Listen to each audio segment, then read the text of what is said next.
आपण पाहत आहात जन आवाज न्यूज मराठी, आपली माती आपली माणसं। मी म्हणालो की महाराजांवरती चित्रपट आहे, मराठीमध्ये चित्रपट करतोय, सगळेच हो म्हणाले। अभिषेक बच्चन हो म्हणाले, विद्या बालन हो म्हणाल्या, संजय दत्त हो म्हणाले, सलमान खान हो म्हणाले,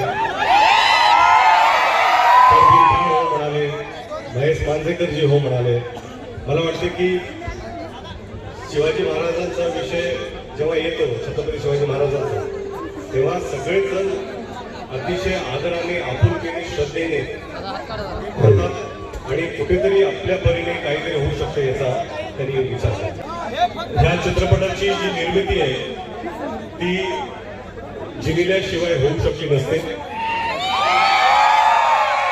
कारण कसं असतं की आपला आधारस्तंभ असतो आणि माझ्या आयुष्यातला सगळ्यात मोठा आधारस्तंभ ही ह्या जिनिल्या आहेत आणि त्यांनी ही निर्मिती करत असताना मला खरंच खूप खूप फायदा झाला, तर बऱ्याचशा गोष्टीचा विचार मला करावा लागला नाही आणि त्यांच्यामुळेच हा चित्रपट होऊ शकतो।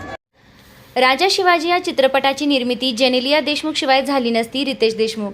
राजा शिवाजी या चित्रपटाची निर्मिती जेनेलिया देशमुख शिवाय झाली नसती। माझ्या आयुष्यातील सर्वात मोठा आधारस्तंभ ही जेनेलिया आहे।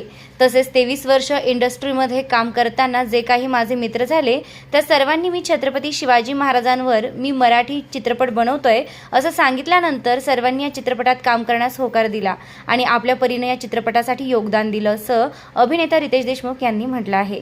सांगलीमध्ये श्री शिवप्रतिष्ठान युवा हिंदुस्थानकडून आयोजित राजा शिवाजी या चित्रपटाच्या विशेष शो प्रसंगी रितेश देशमुख यांनी उपस्थिती दर्शवली आहे। या चित्रपटात माझे जे काही मित्र होते, 23 वर्ष मी या इंडस्ट्रीमध्ये काम करतो आणि जी काही मैत्री, जे काही मित्र, मी म्हणालो की महाराजांवरती चित्रपट आहे, मराठीमध्ये चित्रपट करतोय, सगळेच हो म्हणाले।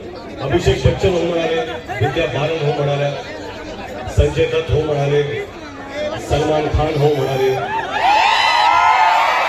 परवीन खान हो म्हणाले, महेश मांजरेकर जी हो म्हणाले। मला वाटते की शिवाजी महाराजांचा विषय जेव्हा येतो, छत्रपती शिवाजी महाराजांचा, तेव्हा सगळेच जण अतिशय आदराने, आपुलकीने, श्रद्धेने बोलतात आणि कुठेतरी आपल्या परीने काहीतरी होऊ शकतं याचा त्यांनी विचार केला। तर ताज्या अपडेटसाठी जन आवाज न्यूज मराठीला लाईक करा, शेअर करा आणि सबस्क्राईब करायला विसरू नका।